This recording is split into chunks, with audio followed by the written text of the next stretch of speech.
하나님의 말씀 마태복음 18장 21절에서 35절까지 말씀입니다. 마태복음 18장 21절에서 35절까지 말씀. 오늘 말씀이 좀 긴데요. 같이 한번 합독하도록 하겠습니다. 시작. 그때 베드로가 나와 이르되 주여 형제가 내게 범죄하면 몇 번이나 용서하여 주리이까? 7번까지 하오리이까? 예수께서 이르시되 내게 이르노니 7번뿐 아니라 7번을 70번이라도 할지니라. 그러므로 천국은 그 종들과 결산하러 하던 어떤 임금과 같으니 결산할 때에 10,000달란트 빚진 자 하나를 데려오매 갚을 것이 없는지라. 주인이 명하여 그 몸과 아내와 자식들과 모든 소유를 다 팔아 갚게 하라 하니 그 종이 엎드려 절하며 이르되 내게 참으소서 다 갚으리이다 하거늘 그 종의 주인이 불쌍히 여겨 놓아 보내며 그 빚을 탕감하여 주었더니 그 종이 나가서 자기에게 100데나리온 빚진 동료 한 사람을 만나 붙들어 목을 잡고 이르되 빚을 갚으라 하매 그 동료가 엎드려 간구하여 이르되 나에게 참아주소서 갚으리이다 하되 허락하지 아니하고 이에 가서 그가 빚을 갚도록 옥에 가두거늘 그 동료들이 이것을 보고 몹시 딱하게 여겨 주인에게 가 그 일을 다 알리니 이에 주인이 그를 불러다가 말하되 악한 종아 내가 빌기에 내가 내 빚을 전부 탕감하여 주었거늘 내가 너를 불쌍히 여긴과 같이 너도 내 동료를 불쌍히 여김이 마땅하지 아니하냐 하고 주인이 노하여 그 빚을 다 갚도록 그를 옥졸들에게 넘기니라. 너희가 각각 마음으로부터 형제를 용서하지 아니하면 나의 하늘 아버지께서도 너희에게 이와 같이 하시리라. 아멘. 오늘의 설교의 주제는 용서입니다. 제가 질문을 한번 드려볼게요. 혹시 여러분 중에 용서를 받아본 경험이 있다? 손 한번 들어주십시오. 용서 받아본 경험이 있다. 용서 안 받아봤어요? 됐어요. 손 내려주시고. 아니면 혹시 여러분 중에 나는 참 용서를 잘하는 것 같다. 나는 용서를 너무 잘한다. 네, 몇 분 손 드는 거 봤습니다. 네. 오늘 본문을 보면서 용서에 대해서 생각을 많이 해봤습니다. 그런데 성경 말씀을 깊게 보면 볼수록 하나님이 베푸시는 용서와 우리가 알고 있는 용서랑 차이가 있다. 그걸 발견했습니다. 자, 제가 말하는 용서랑 인간이 말하는 용서랑 하나님 말씀하신 용서가 차이가 있으면 어떻게 해야 돼요?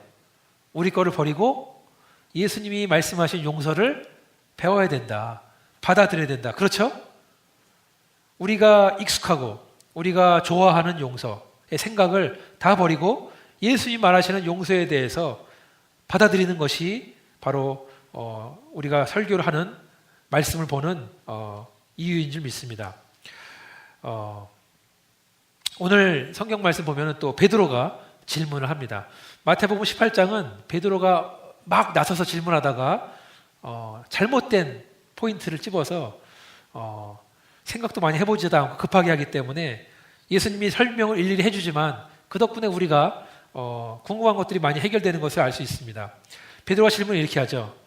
주님, 형제가 내게 죄를 범하면 몇 번이나 용서를 해줘야 됩니까? 7번까지 하오리이까? 7번 하면 되냐라고 물어보는 거잖아요. 제가 이 말씀을 메시지 성경으로 읽어보니까 주님, 제가 상처를 주는 형제나 자매를 몇 번이나 용서해야 됩니까? 7번이면 되겠습니까?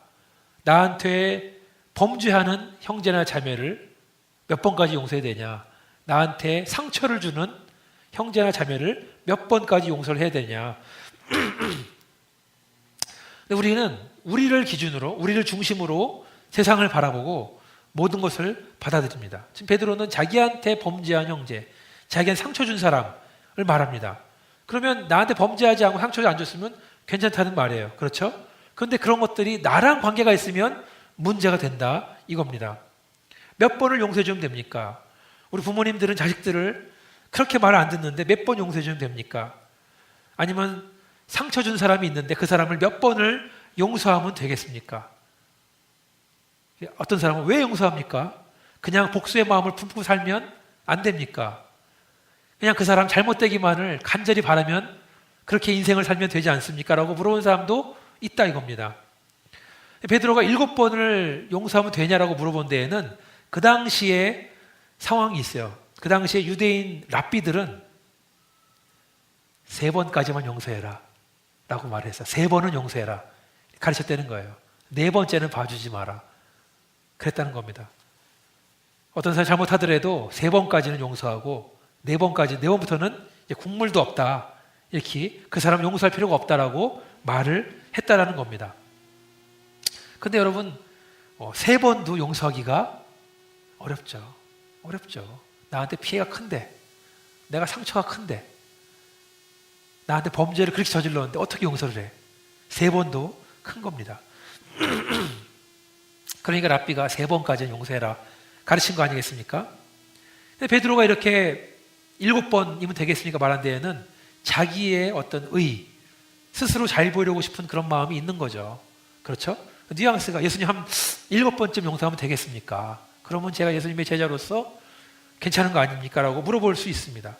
그래서 베드로는 칭찬을 들을 각오로, 왜냐하면 남들은 3번이라 그러는데 난 7번이니까 그렇게 물어보는데 예수님이 그것을 깨트리시죠. 7번은 어림도 없다. 7번을 70번이라도 그렇게 해라. 7 곱하기 70번 490번까지 용서하고 491번째는 용서하지 마라 이게 아니잖아요. 그렇죠? 그렇게 하라는 것은 끝까지 용서를 해라. 아니 어떻게 하면 나에게 상처를 준 사람을, 나한테 범죄한 사람을 끝까지 용서할 수 있습니까? 그렇게 용서할 수 있는 용서의 비밀을 오늘 설교를 잘 들으면 답이 나옵니다. 그러니까 설교를 잘 들으시기를 주님의 이름으로 축원합니다. 예수님이 70번에 7번을 해라. 그렇게 무한하게 용서해라. 라고 말씀하시면서 한 가지 얘기를 들려주십니다. 그 이야기에는 왕이 등장을 해요. 그리고 왕의 종이 나옵니다. 또 다른 종도 하나 나오고, 그리고 그것을 지켜보는 다른 종도 나옵니다.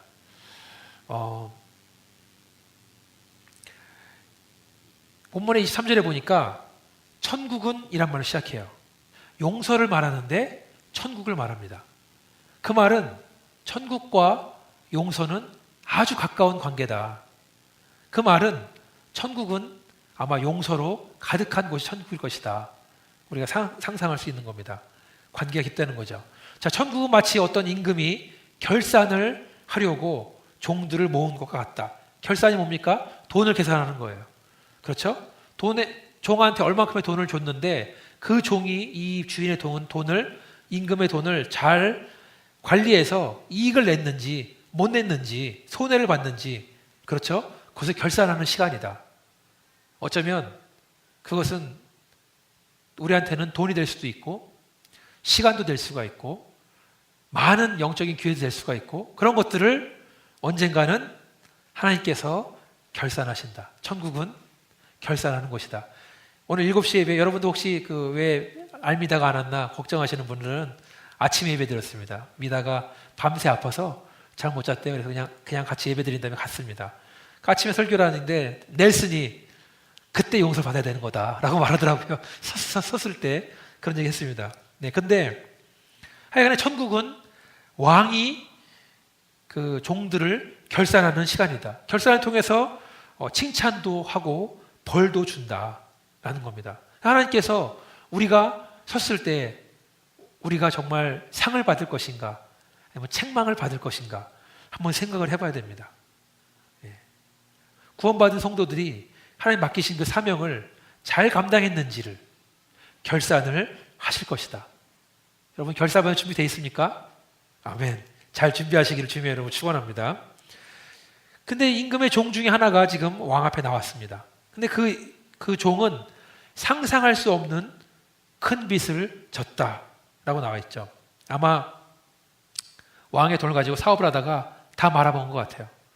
그래서 지금 왕 앞에 있는 종은 아주 비참한 모습으로 고개를 들지도 못하고 땅만 바라보고 있습니다. 갚을 돈이 없다는 것을 안 왕이 판결을 내리죠. 이 못된 종과 그 아내와 자녀들을 노예로 팔아버려서 돈을 가지고 있는 모든 물건을 다 팔아서 경매에 붙인 다음에 돈을 가져와라. 이게 판결이었어요. 왕의 판결. 왜냐하면 돈이 다 날라갔으니까. 그렇죠? 그 말을 들어도 종은 할 말이 없는 거예요. 종의 빚진 돈이 1만 달란트다라고 말했는데 1만 달란트가 어느 정도 금액인지 정확하진 않습니다. 그렇지만 책을 보니까 한 달란트가 약 25만 불, 한 달란트가 25만 불이에요. 그러니까 1만 달란트면은 25억 불이라는 거예요. 굉장한 돈이죠. 2 빌리언. 그렇죠? 우리 같은 사람들은 상상할 수도 없는 어마어마한 돈이다. 그래서 왕이 보니까 얘는 갚을 능력이 없는 거예요. 그러니까 돈을 조금이라도 얻으려면 노예로 팔고 아내도 팔고 자식도 팔고 다 파는 다음에 돈을 메꿔라 라고 말하는 거죠. 근데 이 종이 소리를 지르는 겁니다. 내게 참으소서 다 갚으리이다. 간절히 말을 하는 겁니다. 근데 그 말을 들은 순간 놀라운 일이 생기죠. 조금 전까지만 해도 그 무서운 얼굴과 분노의 모습이 있었던 왕이 마음이 움직입니다. 종을 보면서 불쌍한 마음이 들었다. 그리고 왕은 그 종의 빛을 다 탕감해 줬다. 그런 다음에 풀어줍니다. 왕이 그 빛을 탕감해 줬기 때문에 밸런스가 제로가 됐어. 마이너스에서. 그렇죠? 빚진 것이 없다. 자, 왕이 왜 용서해 줬는가? 오늘 말씀의 근거는 그를 불쌍히 여겼다. 불쌍히 여기기 때문에 그 많은 돈을 용서해 줬다. 그 빛을 단번에 탕감해 줬다. 불쌍히 여기는 마음 때문에. 그렇죠? 근데 우리가 한 가지 짚고 넘어가야 될 문장이 있습니다. 그것은 이 종이 말할 때 한 말, 내게 참으소서 다 갚으리이다. 다 갚으리이다. 갚겠습니다. 자, 지금 종은 갚을 능력이 없어요. 너무나 큰 돈이에요. 전에는 왕이 돈을 빌려줘서 신뢰를 얻고 잘 했을지 모르지만 이제는 다 날렸기 때문에 자기 힘으로는 갚을 수가 없습니다. 자, 왕이 그 말을 듣고 그래 한번 갚아봐라 했을까요? 아니죠. 기대를 안 하는 거죠. 돈을 받을 생각으로 풀어준 것이 아니라 그를 불쌍히 여겨서 풀어준 것이다. 하나님 은혜도 마찬가지입니다. 우리가 하나님 은혜를 갚을 방법은 없다. 예수님의 십자가의 사랑을 갚을 길은 없다. 만약에 우리가 갚으려고 그런다면 그건 자기 힘으로 구원 받겠다라는 거랑 똑같은 거예요. 우리 힘으로는 스스로 구원을 받을 수가 없다. 하나님은 우리가 은혜를 받기만 하고 돌려 갚을 것을 돌려주지 않을 것을 알았지만 우리를 용서하셨다. 왜? 우리를 불쌍히 여기기 때문에. 믿으시면 아멘 하시기 바라겠습니다. 우리를 불쌍히 여기기 때문에. 이렇게 돈을 탕감해주고 풀어준 걸로 얘기가 끝나면 얼마나 좋겠어요. 그렇지만 얘기는 여기서 끝나지 않습니다. 잠깐 생각해 보십시오. 이 1만 달란트를 탕감받은 종이 집으로 가는 발걸음이 가벼운 발걸음이었을까요? 아니면 무거운 발걸음이었을까요? 이제부터 내가 잘 살아야겠다. 열심히 살아야겠다. 정말 감사하면서 살아야겠다. 이런 마음이었을까요? 아니면은 내가 왕한테 받은 치욕이 너무나 커서 잊어버릴 수가 없다. 이 창피함을 내가 어떻게 갚을까? 이 원수를 어떻게 갚아버릴까? 이렇게 나쁜 마음이었을까요? 우리가 상상할 수 있는 것은 그 다음에 나오는 동료 종과의 대화를 볼 때 이 탕감받은 종은 좀 무거운 마음으로 돌아가지 않았는가? 나쁜 마음으로 돌아가지 않는가를 상상할 수 있습니다. 집에 가다가 자기의 동료 종을 만납니다. 그 사람 빌린 돈은 100데나리온이다. 지금 환율로 큰 돈이죠. 4,000불 정도 된대요. 4,000불. 큰 돈이죠. 4,000불이면. 그렇지만 자기가 왕한테 용서받은 돈 25억 불과 4,000불은 너무나 비교가 안 될 정도로 차이가 나는 거죠. 비교 안 되는 금액이에요. 그런데 이 1만 달란트 탕감받은 종은 100데나리온 빌린 종한테 어떻게 합니까? 멱살을 잡고 빚을 갚으라고 협박을 합니다. 그렇죠? 4,000불 빚진 그 동료 종은 자기 동료인데 무릎 꿇고 빕니다. 갚겠다. 풀어달라. 그런데 그 동료 종을 감옥에 집어넣어 버리는 거죠. 그런 다음에 4,000불을 갚기 전에는 한 발자국도 못 나간다. 이렇게 말을 합니다. 자, 여기서 동료를 가둔 이 1만 달란트 탕감받은 종의 잘못은 무엇인가? 잘 들어보세요. 이 사람은 용서를 받았지만 용서를 받아들이지 못했다. 용서를 받았는데 용서를 받아들이지 못했다. 분명히 이 사람은 이제 밸런스가 제로예요. 모든 빚을 탕감받고 풀려났어요. 그런데 그의 인생을 보니까 용서받은 인생이 아니더라. 용서를 받았는데 아직까지 빚을 지고 있다고 생각을 했다는 것입니다. 용서를 받았는데 용서받은 줄 모르는 인생은 메마른 인생이다. 그렇죠? 비참한 인생이다. 피도 눈물도 없다. 내가 용서받은 것을 기억하는 사람은 누구든지 용서할 수 있는데 그는 용서를 받아들이지 못하고 있다. 그러니까 우리가 볼 때 바보죠. 제가 한번 얘기 드린 것 같은데 어떤 목사님이 옛날에 민주화운동 때 감옥에 갔는데 어떤 사람이 감옥에 가면 이제 막 험한 사람들이 많잖아요. 근데 어떤 사람이 항상 그 철창에 앉아갖고 손가락으로 이 철창에 이런 연습을 하고 있더래요. 선생님은 왜 그렇게 하고 있습니까? 그러니까 저 간수 중에 한 명이 아주 마음에 안 드는데 가까이 오면 내 눈을 빼버리려고 그런다고 매일 연습을 한다는 거예요. 그 사람의 인생은 감옥에 있는 있고 없고를 떠나서 복수, 저 사람 망하게 하는 걸로 갇혀 있는 거예요. 그 인생은 그렇죠? 메말라 있는 거예요. 저는 성도들 가운데서도 용서를 받았는데 용서받지 못한 사람들이 있다는 것을 발견합니다. 어떻게 합니까? 용서를 받고 그것에 감사한 사람들은 다른 사람들 용서를 잘 하더라. 왜 그렇습니까? 그 사람 안에는 용서가 가득해 있기 때문에.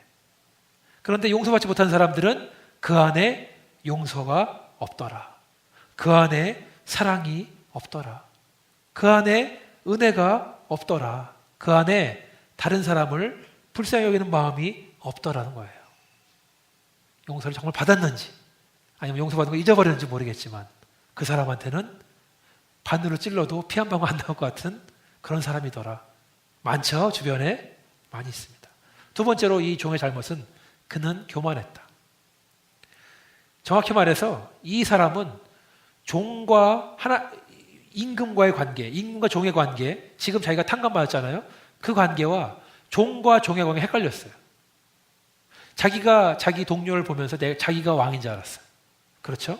왜 그러냐? 이 사람 교만한 종인데 왜냐하면 이 사람은 얼마 전까지 왕의 돈 25억 불을 운영하던 사람이거든요. 큰 돈을 만지던 사람. 아마 종 중에 계급이 높았겠죠. 그래서 자기의 동료들을 깔보는 사람이었습니다. 우습게였겠죠. 그렇죠? 왕은 나를 용서했는데 나는 용서를 못하는 거예요. 자기가 왕인지 알고. 그렇죠? 제가 아주 거슬러 하는 것 중에 하나가 목사님을 향해서 큰 종이다, 귀한 종이다 하고 말하는 거 제가 제일 싫어합니다. 물론 훌륭한 목사님들 뭐 큰 종이다 그러고 뭐 그렇지만 잘못된 표현이다. 종이면 종이지 뭘 큰 종이 있고 귀한 종이 있나. 제 마음 삐뚤어서 그런지 모르겠지만 저는 종이면 다 같은 종이다. 앞으로 그럴 일도 없겠지만 저를 대할 때는 그냥 종으로 대해 주시기를 바라겠습니다. 왜? 주인한테나 권리가 있고 자격이 있지 종이 무슨 자격이 있어요. 종은 그냥 시키는 대로 하는 거니까. 그렇죠? 종한테는 아무것도 없는지 믿으시면 아멘 하시기 바라겠습니다. 제가 드리는 이유는 여러분도 하나님의 종이기 때문에 그렇습니다. 종이 무슨 뭐 큰 종, 작은 종, 귀한 종이 있어요. 다 종이지. 그렇죠? 자기가 하나도 없고 다 하나님 건데 그냥 시키는 대로 하는 건데 그런데 종이 교만해져서 내가 주인인지 알면은 그게 문제예요. 종이 주인 노릇할 때 그거야말로 큰 문제다. 종인데 그러니까 우스운 거죠. 주인이 바라볼 때는. 그렇죠? 제 생각에는 이 1만 달란트 탕감받은 종은 교만했어요. 그래서 왕한테 책망을 받는 그 순간에도 부끄러워. 수치스럽다. 내가 어떤 사람인데. 그러니까 갚겠습니다라고 말하는 거 아니겠어요? 갚아버리겠습니다. 종이 종의 신분을 몰랐던 거예요. 내가 다 갚아서 지금의 이 불명예를 회복하겠다. 그래서 집에 가다가 빚진 종 잡아다가 고백하는 거 아니야. 그거라도 내놔 빨리 갚아버리게. 그러는 거잖아요. 마지막으로 종의 잘못은 무엇인가? 그는 용서를 잘못 알았다. 용서가 뭐냐 하면 용서는 불쌍히 여기는 마음에서 출발하는 것이다. 그러니까 오늘 여러분 말씀에 근거해서 불쌍히 여기는 마음만 있으면 1만 달란트도 다 탕감받더라. 불쌍히 여기는 마음만 있으면 하나님이 다 용서해 주시더라. 하나님 나를 불쌍히 여기소서. 내 죄를 용서해 주십시오. 그러면 하나님이 용서할 수밖에 없더라 라는 거죠. 오늘 다시 본문의 이야기 돌아오니까 이 지금 탕감받은 1만 달러 받은 종이 4,000불 빚진 종을 막 멱살 잡고 감옥에 넣는 것을 본 사람이 있다는 거예요. 누가 봤습니까? 다른 동료 종들이 봤습니다. 그 종들이 보면서 그 1만 달란트 탕감받은 종의 행동을 괘씸하게 여겼어요. 그리고 감옥에 들어간 또 동료 종을 아주 딱한 마음이 들었다. 어떡합니까? 바로 왕한테 보고하죠. 바로 보고하죠. 그 말을 들은 왕은 어떻게 하죠? 다시 그는 불러와라. 재판을 다시 여는 거예요. 이렇게 말씀하시죠. 약한 종아, 내가 나에게 자비를 구하기에 나는 내 빚 전부를 탕감해 주었다. 그러면 너도 자비를 구하는 내 동료 종에게 자비를 베풀어야 마땅하지 않느냐. 다른 말로 해서 불쌍히 여기는 것이 마땅하지 않느냐. 판결을 정정합니다. 다시 감옥에 집어넣어라. 그런 다음에 다 갚을 때까지 풀어주지 마라. 라고 하는 거예요. 용서는 뭡니까? 용서는 불쌍히 여기는 것이다. 불쌍히 여기는 마음만 있으면 용서하지 못할 것이 없다는 겁니다. 악한 종한테는 불쌍히 여기는 마음이 없었습니다. 자기는 어마어마한 금액을 다 탕감받아 놓고, 그렇죠? 자기는 아주 작은 것도 용서하지 못했다라는 거예요. 또 용서는 뭡니까? 용서는 잊어버리는 거예요. 자, 랍비들이 3번까지는 용서해라. 4번째 봐주지 마라. 저는 이렇게 말하는 순간 처음 3번 용서도 용서한 것이 아니다. 왜? 그걸 기억하고 있으니까. 너 한 번만 더 잘못해봐. 박살내버리겠어. 빌미밖에 안 되는 거예요. 여러분, 우리가 그렇지 않습니까? 애들 키우면서 너 내가 3번 동안 봐줬는데 지금 너 못 봐주겠어. 몽둥이 가져와. 그 말은 처음 3번도 용서하지 않았다는 얘기예요. 내가 마음에 품고 있던 거지. 복수하리라. 언젠가는 몽둥이로 돌아가리라. 그랬던 거잖아요. 용서는 잊어버리는 겁니다. 용서 잊어버리는 거예요. 처음부터 용서하지 않은 거다. 오히려 마음속에 품고 공격할 기에만 가지고 있었다. 그 삶이 바로 비참한 삶이라는 거예요. 그 삶이 비참한 인생이라는 겁니다. 하나님께서는 우리를 용서하실 때 모든 것을 잊어버렸다. 시편 103편 12절을 보니까 동이서에서 먼 것 같이 우리의 죄가를 우리에게서 멀리 옮기셨으며 동과 서는 만날 수가 없어요. 우리의 죄를 동에서 서로 옮겨버렸다. 그 말은 잊어버렸다는 거예요. 하나님이 지식이 없어서 잊어버리는 것이 아니라 잊어버리기로 작정을 했다. 왜 가능합니까? 예수님께서 십자가에서 피를 흘리셨기 때문에. 예수님은 하나님 우리를 바라볼 때 예수의 피만 보시는 거예요. 그래서 우리의 죄는 다 잊어버렸다. 다 잊어버렸다. 그것이 용서의 비밀인 줄 믿습니다. 근데 우리가 알아야 될 것은 우리 힘으로는 안 된다라는 거예요. 우리 힘으로 안 되더라. 그럼 어떻게 용서합니까? 어떻게 상처받은 것, 그거를 마음에 두지 않고 살 수 있습니까? 어떻게 하면 평안한 마음으로만, 은혜의 마음으로만 살 수 있습니까? 예수님은 오늘 이야기 속에 나오는 임금의 입을 통해서 우리한테 알려주셨습니다. 그 사람을 불쌍히 여기면 용서할 수가 있다. 쉬운 일이 아니죠. 어떻게 나한테 이런 상처를 주고 나를 힘들게 한 사람을 불쌍히 여길 수 있는가? 그래서 용서는 의지를 가지고 해야 되는 것이다. 내가 그 사람을 용서하고야 말리라. 그래서 하나님의 용서는 하나님의 사랑과 통합니다. 하나님의 사랑은 감정적인 사랑이 아니에요. 하나님의 사랑은 의지를 가지고 내가 너를 사랑하겠다. 작정하는 사랑입니다. 어떠한 일이 와도 내가 너를 사랑하는 것을 막을 수가 없다. 용서도 마찬가지예요. 내가 너를 용서하리라. 의지를 가지고 하는 거예요. 어떠한 일이 있어도 용서하는 것을 막을 수 있는 것은 없다.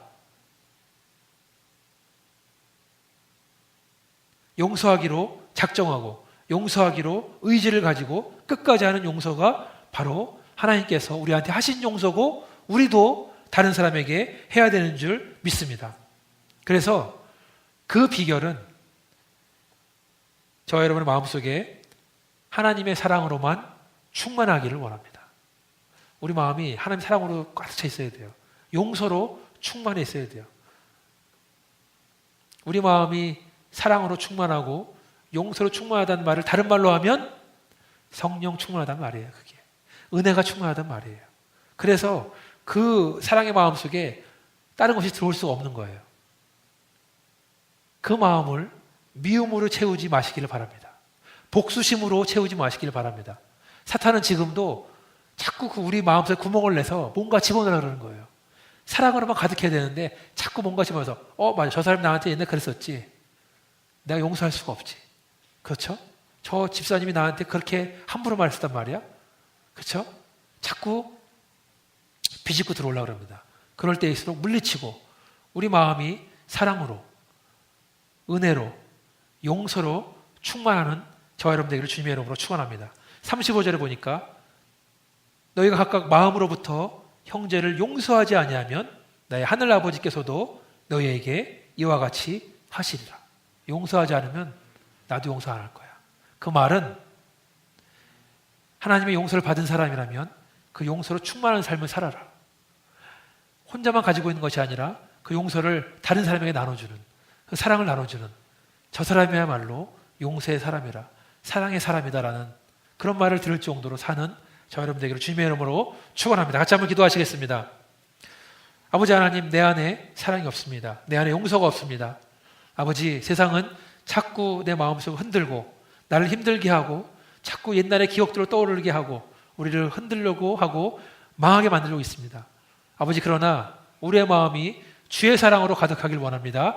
용서로 가득하길 원합니다.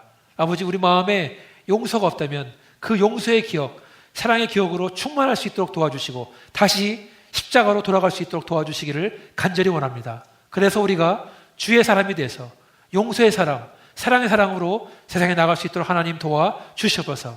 아버지 하나님, 남들이 나한테 잘못하는 것들은 모두 잊어버리고 모든 죄악들도 다 잊어버리고 순수한 마음으로, 사랑의 마음으로, 용서의 마음으로 살 수 있도록 하나님 도와주시옵소서. 이 모든 말씀을 예수님 이름으로 간절히 기도했습니다. 아멘.